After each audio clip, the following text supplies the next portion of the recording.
Hi guys, तो आज हम पढ़ेंगे real numbers quick detail notes. ठीक है, तो बेसिकली ये कुछ नोट्स है मेरे पास और मैं इसमें तुम लोगों को रियल नंबर्स पढ़ाने वाला हूँ। ठीक है, बेसिकली हमारा टारगेट ये है कि हम लोग इसे थोड़ा जल्दी फिनिश करेंगे जिससे तुम लोग और सब्जेक्ट पे भी ध्यान दे पाओ। ठीक है, तो स्टार्ट करते हैं। तो मैं तुम्हें इसमें सिखाऊंगा, क्या क्या सिखाऊंगा। मैं तुम्हें सिखा दूंगा यूक्लिड डिवीजन लेमा क्या था और एल्गोरिथम क्या है, एचसीएफ एलसीएम कैसे निकालते हैं ऊपर वाले तरीके से, ये यूक्लिड डिवीजन लेमा वाले से, फंडामेंटल थ्योरम क्या है अरिथमेटिक की, इरेशनल नंबर्स क्या है, और तुम्हारा जो डेसिमल एक्सपेंशन है, टर्मिनेटिंग वर्सेस रिकरिंग, टर्मिनेटिंग क्या होता है, रिकरिंग क्या होता है, डेसिमल एक्सपेंशन के बारे में हम पी वाई क्यू सॉल्व करेंगे। ठीक है, पी वाई क्यू सॉल्व करेंगे, 6 क्वेश्चन हैं और कुछ एक्स्ट्रा एग्जाम्पल प्रैक्टिस देखते हैं। ओके, तो बेसिकली अगर तुम ये वीडियो करते हो तो तुम क्योंकि 6 पी वाई क्यूज भी कर ही लोगे, आई थिंक तुम्हारा पूरा कंप्लीट ही हो जाएगा और इससे ज़्यादा क्वेश्चंस भी नहीं आते, बट काफ़ी चांस है एक दो आ सकता है। तो फॉर एनी, तो स्टार्ट करते हैं यूक्लिड डिवीजन लेमा से। तो for any two positive integers A and B, छोटी छोटी चीज़ों का यहाँ पे ध्यान रखना पड़ता है। जैसे कि तुमने ए और बी पढ़ा तो हम भूल जाते हैं कि पॉजिटिव था, तो ठीक है पॉजिटिव को थोड़ा ध्यान में रखना कि दोनों इंटीजर पॉजिटिव होने चाहिए। और जो, ठीक है, two positive integer A and B with B greater than zero, इसका क्या मतलब है भाई, पॉजिटिव इंटीजर तो ग्रेटर देन जीरो होगा। जो पॉजिटिव इंटीजर्स होते हैं, ठीक है, हाँ, तो ये बी ग्रेटर देन जीरो होना ही चाहिए तेरा। There exists unique integers Q and R such that, ये तुम्हें यूक्लिड डिवीजन लेमा बोलता है कि A equals to B Q plus R है, मतलब दो यूनिक इंटीजर्स होंगे क्यू और आर हमेशा होंगे, such that A equals to B Q plus R. ठीक है, जहाँ पर जो आर है वो जीरो से बड़ा होगा और बी से हमेशा छोटा ही होगा। अब ऐसा क्यों होता है यार, ये आर तुम्हारा बी से हमेशा छोटा क्यों है, हैं बड़ा क्यों नहीं हो सकता? क्योंकि तुम इसका आंसर एक तरीके से जान सकते हो अगर तुम्हें डिवाइड सीखा है। तो जैसे कि तुमने डिवाइड सीखा है, ठीक है, हम लोग डिवाइड लगाते हैं। जैसे कि मैं क्या कर रहा हूँ, मैं 42 में 2 का डिवाइड लगा रहा हूँ, तो 2 2 ज़ा 4 हो गया मेरा। ठीक है, अब नीचे 2 लिखा मैंने और 2 1 जा 2 लिख दिया, तो मेरा ये आंसर आ गया, सिंपल, इज़ दैट सिंपल। ठीक है, ये मेरा आंसर आ गया। अब मान ले मैं लिखता यहाँ पे 42 नहीं लिख रहा, अब मैं तेरा यहाँ पे 43 लिख रहा हूँ, सिंपल। तो तुम 43 लिखते तो क्या होता? ठीक है, मेरा क्वेश्चन ये है कि अगर तुमने 43 लिखा होता तो क्या होता। जैसे कि मान लेते T2 यहाँ पे नहीं है और मेरा यहाँ पे 3 है, क्या है 3, तो ये 4 स्क्वायर नहीं है, इसको हटा दो, 43 है तुम्हारा, तो तुम यहाँ पे 3 लाते, क्या लाते तुम यहाँ पे 3 लाते, फिर 2 1 या 2 लिखते यहाँ पे, और तुम्हारा जो रिमाइंडर आता 1, तो जैसे कि तुम्हें पता होगा, ठीक है, तो ये डिवीज़र है, ये डिवाइडेंट है, और ये कोशेंट है, और ये रिमाइंडर होता है, तो ये भी तुम्हें पता होना चाहिए इनसे क्या बोलते हैं। तो ये रिमाइंडर है। अगर ये रिमाइंडर, ये तुम्हें दिख रहा है ये 2 से छोटा है, ये 2 से छोटा है, वो यही यही कह रहा है कि जो आर है, जो तेरा रिमाइंडर है, वो बी से छोटा होगा। ठीक है, जो कि यहाँ पे दिख रहा होगा तुम्हें 2 से छोटा, अगर ये 2 से छोटा नहीं है, मान लो 3 है, 1 नहीं है यहाँ पे, तुम्हारा 3 है, ऐसे कि यहाँ पे था, तो फिर 2 1 जा 2, तो फिर टेबल पढ़ ही दोगे। जब हम स्टॉप कब करते हैं, अब छोटा होता है, तो वही हम यहाँ पे कर रहे हैं। तो इसलिए A equals to B Q plus R है। ए यहाँ पे क्या है, ए यहाँ पे तेरा 43, बी यहाँ पे क्या है 2, मान ले क्यू तेरा क्वोशंट जो कि तेरा 21 है, आर तेरा रिमाइंडर 1 हो गया। तो मैं इसको क्या लिख सकता हूँ, मैं इसको लिख सकता हूँ कि तुम्हारा जो 43 नंबर है, ठीक है, वो इक्वल्स टू हो जाएगा तुम्हारे 2, बी यानी 2 क्रॉस क्रॉस, और ये 21 क्यू यानी 21 प्लस रिमाइंडर प्लस आर जो कि 1 है। तो ये होता है या नहीं होता, तुम देख सकते हो ये होता है, क्योंकि 2 इंटू 21 42 होता है, प्लस 1 43। तो this formal division statement quotient Q and remainder R, it is the basis of the Euclid algorithm, ये बेसिस है इसका। अब मैंने यहाँ पर एक एग्जांपल लिखा है, write 100 in the form of 23 Q plus R, ये क्या है, ये कैसे करेंगे। तो बस तुझे क्या करना है, 123 का डिवाइड लगाना है, ठीक है, 100 में, तो 23 का डिवाइड लगाएगा तो कैसे आएगा तेरा, सिंपल 23 इंटू 4 प्लस 8 आ जाएगा। ठीक है, मतलब तुम्हें क्या करना है, यहाँ पे ऐसे लिखना है ये, और यहाँ पे तुम्हें लिखना है 100, यहाँ पे क्या लिखना है, यहाँ पे 100 लिखना है। तो ये मेरा 100 लिख दिया मैंने, और यहाँ पे मेरा हो गया 23। ठीक है, तो 100 इक्वल टू क्या होता है, 23 4 जा कितना हो गया, 4 3 या 12 2 92 हो गया तेरा, ये 92 आ गया। यहाँ पे 8 एज अ रिमाइंडर, 8 रिमाइंडर क्यों, क्योंकि 23 से छोटा है तो अब टेबल में नहीं आ सकता, तो यहाँ रुक जाते हैं। तो वही क्या, 23 इंटू 4 प्लस 8 कर दिया। अब मान लेते हैं कि जो डिवीज़न एल्गोरिथम है, इससे हम एचसीएफ निकालना सीखते हैं। एचसीएफ क्या होता है, हाईएस्ट कॉमन फैक्टर जो होता है, ठीक है। तो हम इसको रिपीटेडली लगातार अप्लाई करते आते हैं जब तक हमें एचसीएफ नहीं मिल जाता। बस ये बात ध्यान रखनी पड़ती है, डिवाइड ए बाई बी। जो ए है तेरा, जो उसको बी से डिवाइड करता है, या मतलब बेसिकली ए तरह बड़ा होता है, बी तरह छोटा होता है, और जो रिमाइंडर बचता है उसको फिर से डिवाइड कर, और जब तक जीरो ना आ जाए, तो जब जो लास्ट नॉन जीरो रिमाइंडर आएगा ना, वो एचसीएफ होता है। इसमें एग्जाम्पल से समझते हैं, जल्दी आ जाएगा समझ में। एचसीएफ निकालना 48 और 180 का, तो बड़ा नंबर 180 है, छोटा नंबर 48 है, तो 180 को 48 के टर्म में लिख, तो 180 इक्वल्स टू तेरा हो जाएगा 48 इंटू 3 प्लस 36, ठीक है। डिवाइड लगा के देख सकते हो। तो तुम यहाँ भी देख सकते हो 36 है, जो कि आर की वैल्यू है, वो हमेशा 48 से छोटा, ये हमेशा होता है। ये वाली वैल्यू इस वाली वैल्यू से हमेशा छोटी होगी। इसमें भी देख लो, इसमें भी देख लो। तो हमने क्या किया, इसे ऐसे लिखा। अब मेरा आया 48 प्लस इंटू 3 प्लस 36। अब ये जो 48 है ना, इसको यहाँ पे लिख, ठीक है। ऐसे करते आते हैं 48, फिर 48 को क्या करेंगे, ये जो रिमाइंडर आया है, अब इससे डिवाइड लगाएंगे, तो ये आ जाएगा 30, एक बार जाएगा और 12 रिमाइंडर आएगा। अब 36 को यहाँ पे ले, और जो 12 है उससे डिवाइड लगा, तो 12 3 या 36, जीरो रिमाइंडर आ गया। तो तेरा एचसीएफ क्या आया, तेरा एचसीएफ ये आया है, ये जो आता है ना, मतलब ये जो वैल्यू तेरी यहाँ पे आ जाएगी, ये तेरा एचसीएफ हो जाएगा, जो कि यहाँ पे 12 है, ठीक है। तो यहाँ पे 12 है वो। अब आते हैं फंडामेंटल थ्योरम ऑफ अरिथमेटिक क्या होती है। तो every integer greater than 1 is either a prime or can be expressed as a product of primes, and this factorisation is unique apart from order. This helps in finding LCM and HCF using prime factorisation. तो ये कह रहा है कि कोई भी integer उठा लो 1 से बड़ा है, या तो वो प्राइम होगा, अगर वो प्राइम नहीं है तो उसे हम प्रोडक्ट ऑफ प्राइम्स में हमेशा लिख सकते हैं, ठीक है। और इनका जो फैक्टराइजेशन होता है वो यूनिक होता है, मतलब उस जैसा और कोई नहीं होता, जिससे हमें एलसीएम और एचसीएफ फाइंड करने में मदद होती है। जैसे कि मैंने कहा 84, मैंने कहा 84 है, तो 84 प्राइम है या नहीं है, नॉन प्राइम है। तो प्राइम नंबर्स क्या होते हैं, जिनकी वन जो होता है, 1 का तो सबका फैक्टर होता ही है, तो 1 को छोड़ के जिनके फैक्टर्स होते हैं, तो ठीक है, तो उसका अगर एक भी फैक्टर है तो हैंस वो नॉन प्राइम ही होगा। 84 है, 84 1 की टेबल में तो आता ही है, तो 1 को तो नहीं देखना होता मैं, 2 की में आता है 3 की में आता है, 4 की में आता है, ठीक है। और ऐसे करके ये 6 की में भी आता है, ऐसे। तो अगर एक भी टेबल में आता है तो प्राइम नहीं है, अगर ये 2 की में आता है तो वही कन्फर्म हो गया था प्राइम नहीं। तो इसको मैं लिख सकता हूँ 2 की पावर, ये इसने लिखा है ऐसे, प्राइम फैक्टर, मतलब इसने फैक्टर किया 2 की पावर 2 का मतलब होता है 2 इंटू 2 इंटू 3 इंटू 7। तो ये 2 इंटू 2 लिख रहा है, कन्फ्यूज मत होना। 2 मल्टीप्लाई 3 इंटू 7 80, ये 84 होता है। 2 2 जा 4, 4 3 या 12, 12 7 जा 84, ठीक है। तो बस ये यही कह रहा था कि जो प्राइम नहीं है, यानी जो 84 है वो प्राइम नहीं है, उसको मैं प्राइम नंबर्स के मल्टीप्लिकेशन के फॉर्म में लिख सकता हूँ। 2 प्राइम है, क्यों प्राइम है, क्योंकि 2 1 की टेबल में आता है और किसी की में नहीं आता। 2 ये 3 भी है, ऐसे ही 7 भी है। अब आता है irrational numbers. A number is irrational if can not be written as p by q where p and q are integers and q is not equals to 0, ठीक है। तो इरेशनल नंबर्स क्या होते हैं, जिनको तुम p by q की form में लिख ही नहीं सकते। जैसे 84 है, ये इरेशनल है, तो मैं 84 को लिख सकता हूँ 84 डिवाइडेड बाय 1, क्योंकि 1 का डिवाइड करेंगे 84 ही आएगा, ठीक है। ऐसे लिख सकता हूँ, ऐसे लिखना है क्या, बताओ। ऐसे तो फिर कोई भी नंबर नहीं होगा, ठीक है, तो ऐसे तो नहीं लिखना होता। तो अच्छा, तुम मुझे ये बताओ, ये इरेशनल है या रेशनल है, ठीक है। तो वीडियो पॉज करके सोच सकते हो। तो इसका आंसर है ये एक रेशनल नंबर है, क्योंकि मैं इसे इस फॉर्म में लिख सकता हूँ, ठीक है। इसलिए मतलब इसका आंसर मेरे पास है, एक्चुअली कुछ आंसर है मेरे पास, 84 है, ठीक है, मैं पढ़ सकता हूँ। इरेशनल नंबर है वो होते हैं जिन्हें तुम लिखते आ रहे हो, कभी ख़त्म ही नहीं हो रहा, कोई पैटर्न ही नहीं है, लिख ही नहीं सकते।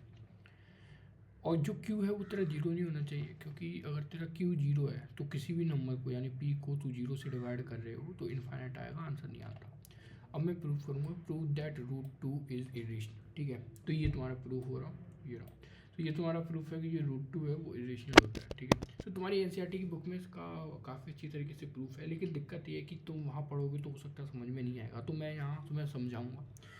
तो इसको समझने के लिए मैं अलग से बताता हूँ, क्योंकि ये तो इंग्लिश में लिख रहा है भाई, क्या लिख रहा है मुझे भी नहीं पता। तो मैं ऐसे ढंग से समझाता हूँ। मान लो तुम्हारा जो √2 है इरेशनल है, अभी अज्यूम करते हैं √2 इरेशनल है, इसको प्रूफ कैसे करेंगे? अगर मैं ये प्रूफ कर दूँ कि √2 रेशनल नहीं है तो √2 इरेशनल है, तो मतलब मैं मान लेता हूँ कि √2 रेशनल है। कोई भी रेशनल नंबर होता है जो कि अभी हमने ऊपर पढ़ा है, तो हम उसको पी वाई क्यू की फॉर्म में लिख सकते हैं। इरेशनल नंबर को पी वाई क्यू की फॉर्म में कैन नॉट नहीं लिखा जा सकता। तो मान ले तेरा √2 रेशनल है, तो मैं उसको लिख सकता हूँ P by Q, is that simple.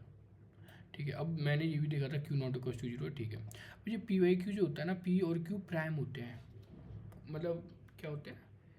Prime होते हैं, को प्राइम्स होते हैं। ये क्या होता है? इसका मतलब है 2 और 4 है, 2 और 4 नहीं है तुम्हारे को प्राइम, क्योंकि 2 की टेबल में 4 आता है, मतलब ये 3 और 5 को प्राइम है। अच्छा, तो क्या 6 और 2 को प्राइम नहीं है? बिल्कुल नहीं है। मतलब कोई भी टेबल नहीं है जिनमें ये दोनों आते हों एक साथ, तो इसका मतलब मैंने इसे ऐसे लिख लिया है पी क्यू की फॉर्म में। तो दिस इम्प्लाइज, इससे मुझे पता चलता है क्यू का मल्टीप्लाई कर दो, √2 के नीचे 1 मान लो और 1 का इधर मल्टीप्लाई कर दो, क्यू का इधर कर दो, तो तुम्हारा आ जाएगा √2 क्यू। √2 क्यू इक्वल्स टू तेरा पी, ये आ जाएगा पी। ठीक है, अब यहाँ से तेरा क्या आ जाएगा? 2q² इक्वल्स टू पी आ जाएगा तेरा यहाँ से। ठीक है, इतना तो समझ में आ गया ना, 2q² तेरा पी आ गया। तो बस यही चाहिए था। 2q² अगर पी है तो इसका मतलब है p इक्वल्स टू 2q² है। इससे हमें पता चलता है p एक इवन नंबर है। अब ये मैंने क्यों कहा? क्योंकि 2 की टेबल इवन नंबर होती ही वही है जो 2 से डिवाइड होते हैं, इज़ दैट सिंपल। ठीक है, तो p एक इवन नंबर है, इसका मतलब है कि मैं p को लिख सकता हूँ 2k, राइट, मैं p को लिख सकता हूँ 2k। ठीक है, ओके, और यहाँ p² था, दोनों साइड का स्क्वायर किया था, इसलिए 2q² इक्वल टू p² हो गया था। p को 2k लिख सकता हूँ। अगर मैंने p को 2k लिख दिया, इसका मतलब हो गया कि ये तेरा 2q² है, वो तेरा, इसका मतलब है ये तेरा q² है, वो तेरा 2k के इक्वल हो जाएगा। ठीक है, 2k के इक्वल हो गया, इस 2k² के इक्वल हो गया। इसका मतलब है फिर मैं ये भी बोल सकता हूँ कि q जो है वो एक इवन नंबर है। क्या? इससे मुझे पता चला कि जो मेरा q है वो एक इवन नंबर है, दैट सिंपल। q अगर मेरा एक इवन नंबर है तो फिर मैं क्या लिख सकता हूँ? मैं q को लिख सकता हूँ कुछ और, मतलब बस अब तुम्हें कुछ और लिखना नहीं है, लेकिन इतना जान लो कि q एक इवन नंबर है। q क्या है? एक इवन नंबर है, इवन। और p हमने यहाँ प्रूव कर दिया था कि p एक इवन नंबर है, क्योंकि p इक्वल्स टू 2q² था, यानी p और q दोनों एक इवन नंबर है। ये भी इवन नंबर है, ये भी इवन नंबर है। इवन नंबर कौन से होते हैं? 2, 4, 6, 8, ये सारे 2 की टेबल में आते हैं। इसका मतलब p 2 से डिवाइड हो सकता है, q भी 2 से डिवाइड हो सकता है, लेकिन ये तो हो ही नहीं सकता, क्योंकि हमने जब √2 को रेशनल माना था तो उसको p वाई क्यू की फॉर्म में लिखा था। तो हमने कहा था कि ये जो है को प्राइम है और इनका कोई भी फैक्टर नहीं है, तो ये यहाँ डिसप्रूफ हो गया। हैंस √2 इज इरेशनल, बिकॉज हमने रेशनल माना, इसको पी वाई क्यू की फॉर्म में लिखा, ये सारी इक्वेशंस बनाई, तो ये गलत साबित हो गई। अब बाकी सारे आसान है, प्रूव दैट 5√2 इज इरेशनल। ठीक है, ये आसान है, ये इसलिए आसान है क्योंकि √2 इरेशनल है और उसके में किसका भी मल्टीप्लाई कर दो तो वो इरेशनल ही हो जाता है। अब पढ़ेंगे हम डेसिमल एक्सपेंशंस के बारे में। ठीक है, जैसे कि हम जानते हैं कि कोई भी रेशनल नंबर है उसको हम पी की फॉर्म में लिखते हैं, वो लोएस्ट टर्म्स में होती है, इन लोएस्ट टर्म्स। ठीक है, then if Q has prime factors only 2 and or like 5 decimal terminates, otherwise decimal is not terminating recurring. ठीक है, हाँ, तो जैसे मैं इसको भी एक्सप्लेन करता हूँ एग्जाम्पल्स की मदद से। तो जैसे मैंने ये एग्जाम्पल दिया तुम्हें 7 डिवाइड बाई 8, ये तुम्हारा क्यू इसमें 80 है, 80 को लिख सकता हूँ 2 इंटू 4 इंटू 5। ठीक है, तो तुम्हें 2 की पावर 4, ये 2 इंटू 4 नहीं, 2 की पावर 4 है इंटू 5 है। So the decimal terminates point, so the decimal terminates after 1, after what, मतलब इसमें है ना तेरा क्या हुआ, ऐसे देख 2 की पावर 4 है, तो जो डेसिमल टर्मिनेट होगा वो तेरा 4 के बाद होगा। बस ये बता रहे, जितनी तेरी 2 की पावर 4 होती है क्यू वाली में जो नीचे टर्म है, उतने टर्म बाद जो डेसिमल है तेरा वो टर्मिनेट होगा। टर्मिनेट होता है, ठीक है। टू की पावर जितनी आएगी, जैसे मैंने लिखा पी वाई क्यू, ठीक है, पी वाई क्यू लिख, हाँ, और तूने पी वाई क्यू लिख लिया, और जो क्यू है उसके तू फैक्टर निकाल और देख कितने पॉइंट वाटर वो जो टू की पावर है वो आ रही है इसमें, तो बस उतने पॉइंट में जो डेसिमल है तेरा टर्मिनेट होगा। Is that simple. अब मैं करता हूँ सॉल्व पी वाई क्यू, तुम लोगों को बताता हूँ solve P by Q with full steps, ठीक है। तो बेसिकली ऊपर की थ्योरी थी, अब जो आएगा मेन पार्ट आता है हमारी सीरीज़ का जिसमें हम पी वाई क्यू करते हैं। इन्हें करने के बाद तुम लोगों को पूरा चैप्टर ऑलमोस्ट क्लियर हो जाएगा। तो use Euclid division algorithm to find the HCF of 135 and 225, ठीक है। यूक्लिड डिवीजन एल्गोरिथम को यूज़ करो, फाइंड कर इन दोनों का एचसीएफ क्या है। तो रैंडम नहीं निकालना, यूक्लिड डिवीजन। उसमें क्या करते थे, देखते थे बड़ा नंबर कौन सा है, क्या 135 बड़ा है या 225 बड़ा है, कौन सा नंबर बड़ा है, हमारा 225 बड़ा है। तो मैंने यहाँ लिख लिया 225 में 135 का डिवाइड लगा, एक बार जाएगा, और फिर लास्ट 90 तेरा रिमाइंडर आएगा, लिख दे। अब क्या करते थे, 135 ले, यहाँ लिख 90 ले, मतलब 90 का डिवाइड लगा 135 में, तो ये तेरा ये आ गया।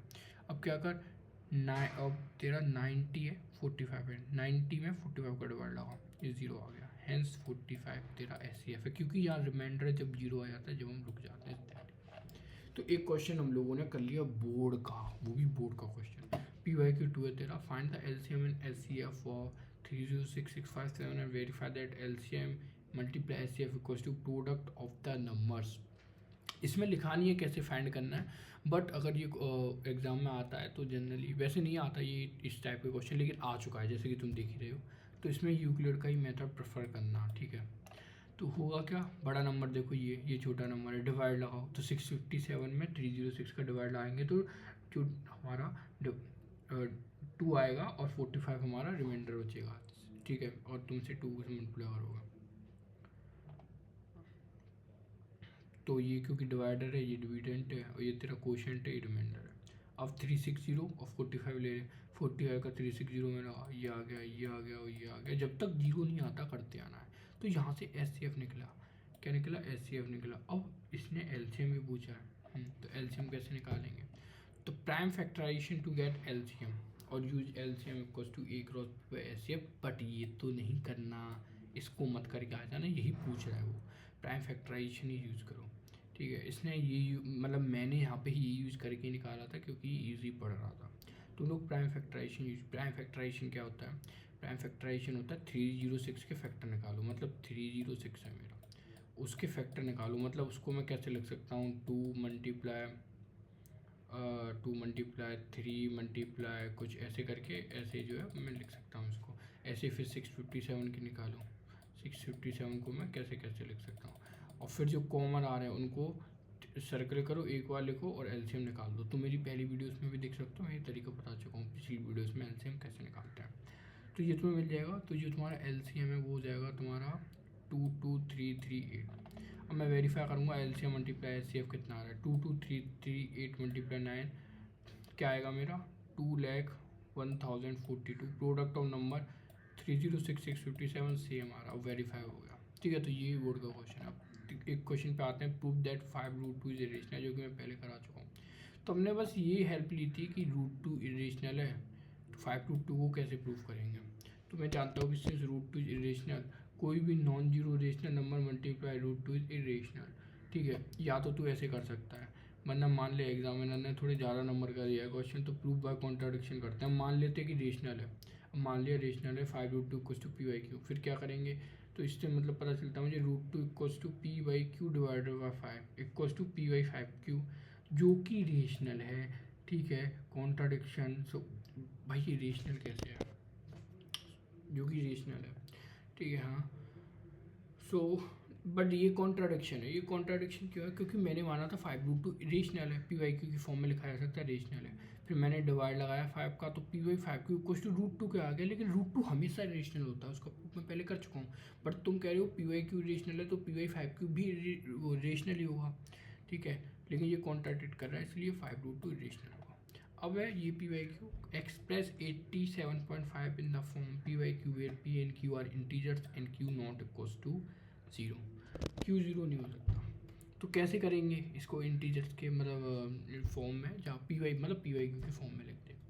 तो एक बेसिक चीज़ ये है, अगर तुम्हें आता है कि 87.5 क्या होता है, 87.5 होता है तुम्हारा सिंपल 875 डिवाइडेड बाय 100। पता है ना ये मैं कैसे लिख रहा हूँ, लाइक ये तो पता है तुम लोगों को कैसे लिख रहा हूँ मैं, ये 100 हो गया तेरा। डिवाइड लगाओगे तो तुम्हारा आ जाएगा 8.75 आएगा, 10 डिवाइडेड बाई 10 ना आएगा तुम्हारा 87.5। अब क्या करो, 5 से काटो इसको, 5 से काटोगे तो ये आएगा 5 2 = 10, ऊपर आ जाएगा तुम्हारा 5 बन जा 5, 5 7 जा 35, 5 बन जा 5, 171/2। एक मिनट, 5 बन जा 5, ठीक है, 5 बन जा 5, 3 आ गया, 5 7 जा 25, 5 5 जा 25 आएगा तेरा। ठीक है, तो तेरा जो आंसर आ रहा है वो तेरा आ रहा है 175/2। तो इसने भी ऐसे निकाला, इसने बस थोड़े दूसरे तरीके से निकाला। 87.5 को लिख दिया 87 + 0.5 जो कि 1/2 होता है, जो कि मैंने लिख दिया। अब इसका यहाँ करके 175/2। अल्टरनेटिवली इसने इस तरीके से भी निकाल के दिखाया है, मतलब मैंने ही लिखा है ये सॉल्यूशन। POA की 5 देखते हैं क्या है। Find the prime factorization of 500 and use it to find the root 500 in the simplest radical form. Prime factorization का मतलब क्या होता है, फैक्टर करो in terms of prime number. Prime factorization होते हैं 500 के। 500 को मैं लिख सकता हूँ 532 2। सर ये प्राइम क्यों लिखा है, देख तू उसको क्या लिख सकता है 500 को 5 × 5 की पावर 3 यानी 5 5 5 5 × 5 × 5 × 2 × 2 ऐसे। बट तू 500 को 5 × 100 नहीं लिख सकता क्या, इसमें क्या बुराई है, ये भी 500 होता है। बट ये प्राइम नहीं है क्योंकि 5 तेरा प्राइम है बट 100 प्राइम नंबर नहीं है। क्यों नहीं है, क्योंकि 100 तेरा 5 की टेबल में आता है, 2 की टेबल में आता है, 10 की टेबल में आता है, ठीक है, इसलिए 100 और 10, हाँ तो इसलिए 100 प्राइम नहीं है। तो हमें उस ब्रेक करना है स्मॉलेस्ट तक। तो ये हो गया, तो कर दिया। और इसने क्या किया, use to find root 500 simple. तो फिर रूट के अंदर लिख दो, दो दो के पेयर बना दो, ये और ये इसके दो नहीं बन पाएंगे, एक रह जाएगा, इसलिए 10√5 आ गया। चेक वेदर 7/80 एज टर्मिनेटिंग और non terminating decimal expansion justify और आंसर। तो ये पूछ रहा है, अब यहाँ बता देता हूँ टर्मिनेटिंग क्या होता है। टर्मिनेटिंग होता है, तूने लिखा 8 पॉइंट लगा दिया, अब यहाँ पे आया 7 7 7 7 7 7, ठीक है। तो ये क्या है, हमेशा चलता जा रहा है, कभी बंद ही नहीं हो रहा। जैसे कि इसका एग्जांपल क्या है, इसका एग्जांपल है 10/3। 10/3 10/3 का क्या होता है, 10/3 का आंसर होता है 333 नहीं 3.33333 ऐसे चलता रहता है।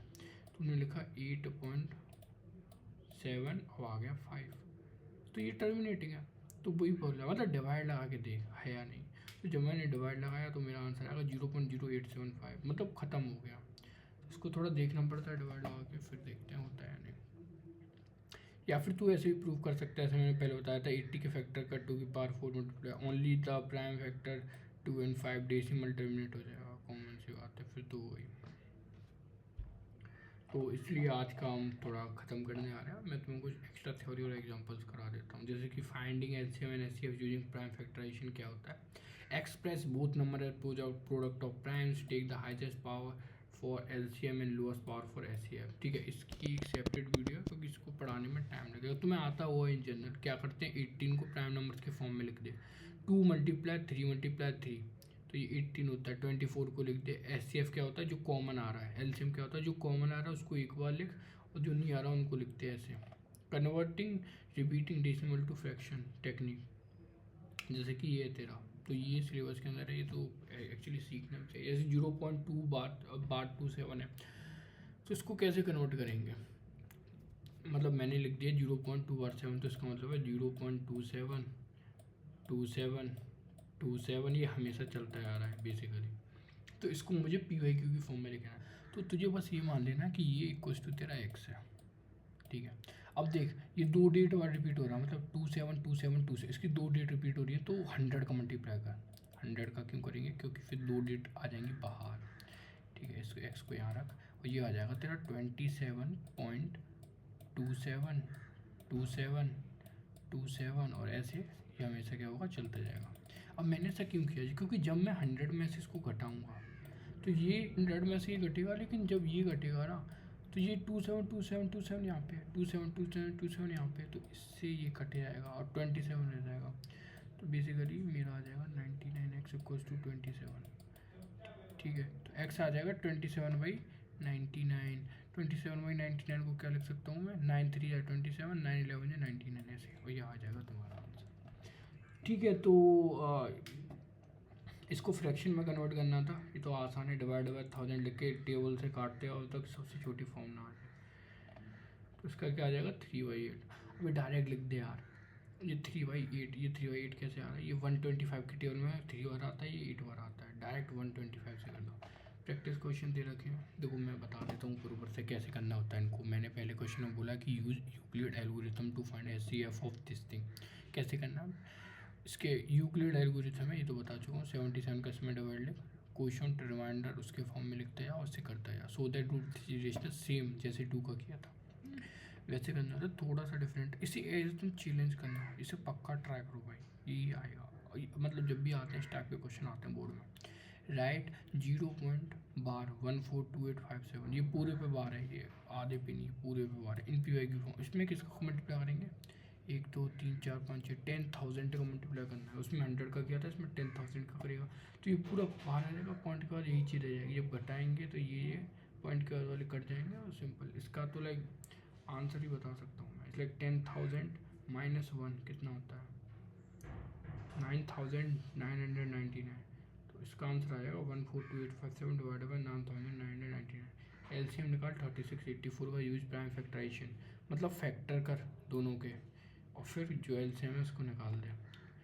और बस इतना ही यार, गुड लक तुम लोगों के लिए, ठीक है। और ठीक है, हाँ, और मैं सोच रहा था तुम लोगों के साथ ये वर्कशीट भी शेयर कर दूंगा यार, ओके, मैं वर्कशीट शेयर कर दूंगा।